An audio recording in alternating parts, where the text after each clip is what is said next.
ओम श्री गुरुवे नमः। ओम शांति शांति शांति। प्रणाम भगवान। भगवान मुंडक उपनिषद प्रवचन श्री स्वामी अखंडानंद सरस्वती जी महाराज द्वारा विरचित मुंडक सुधा से सत्संग लेते हैं भगवान। और प्रवचन नंबर 22 मंत्र नंबर 8 से 11 तक ग्रंथि भेदन और तत्व ज्ञान एपिसोड नंबर 4 लेते हैं भगवान। स्वामी जी मंत्र के माध्यम से बताते हैं।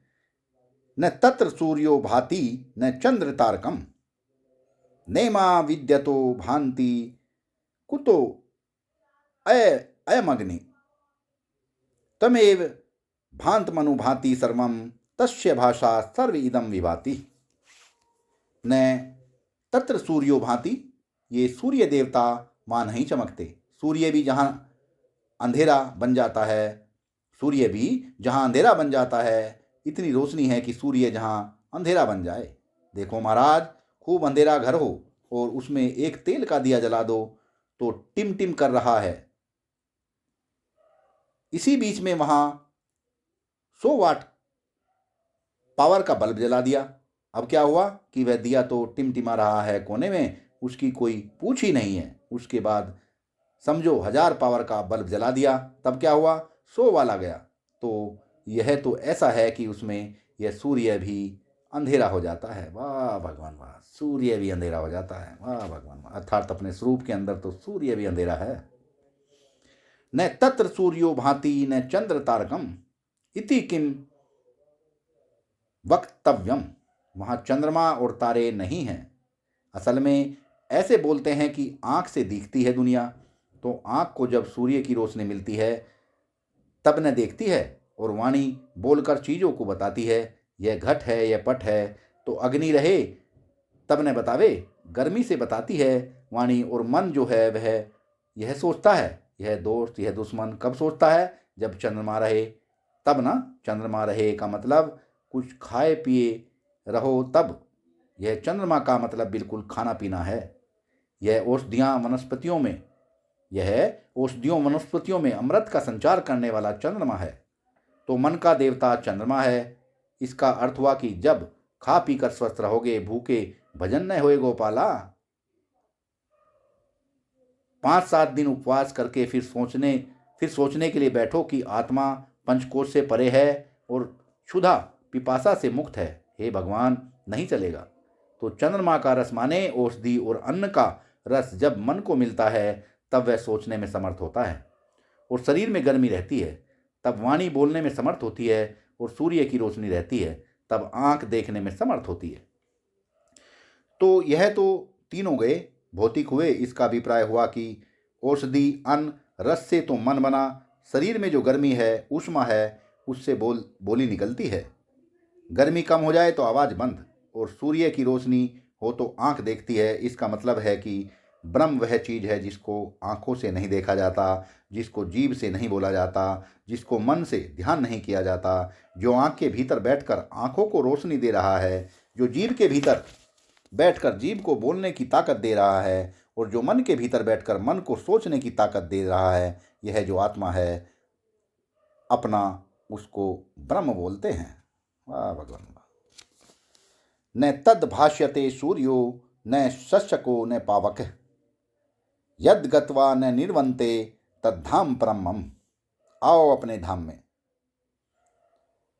यद आदित्य गत्तम तेजो जगत भाष्यते अखिलम यद चंद्रमासी यद चंदग्नो तत्तेजो विधि मामकम। ये सूर्य चंद्रमा और अग्नि, ये तीनों में परमात्मा नहीं दिखता।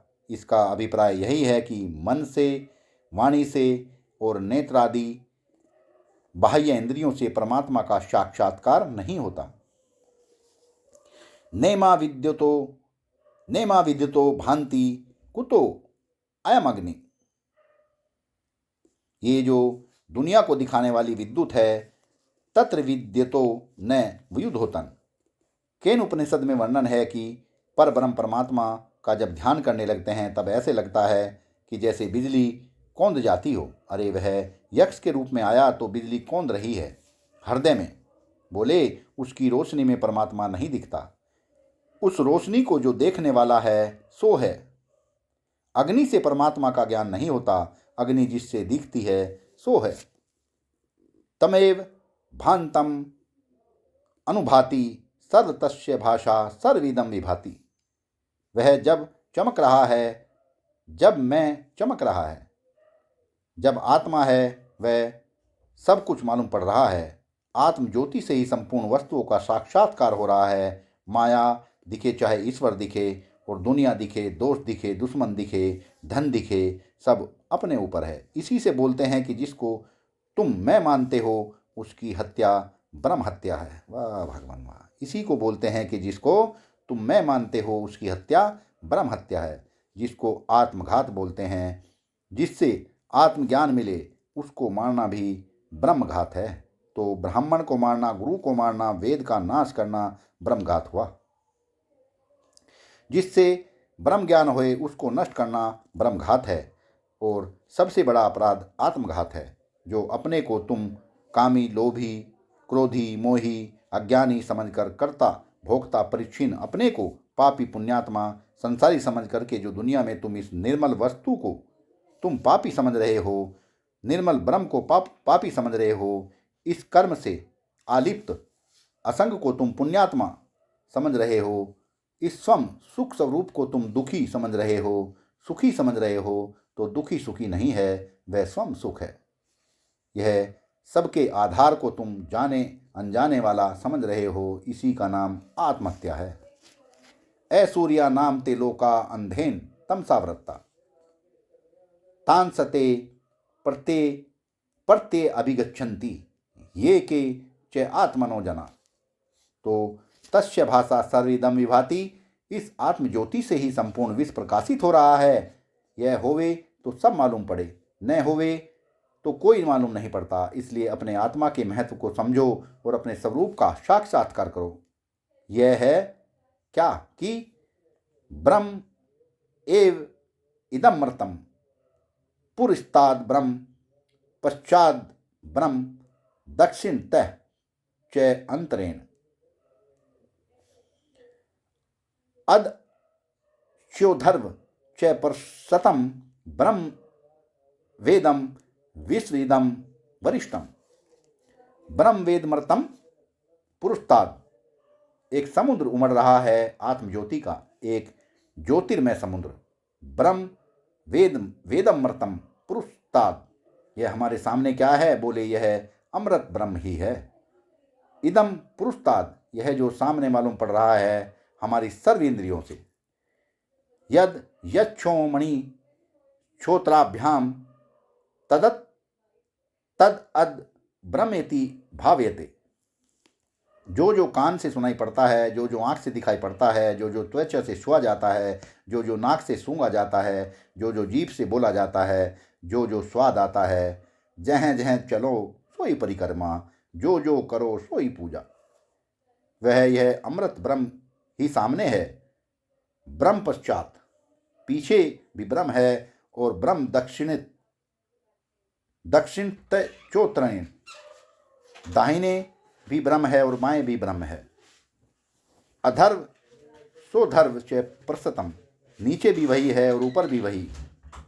ब्रह्म ही ब्रह्म है अमृत की तरह। इसके सिवाय जो मालूम पड़ता है वह बिल्कुल झूठा है।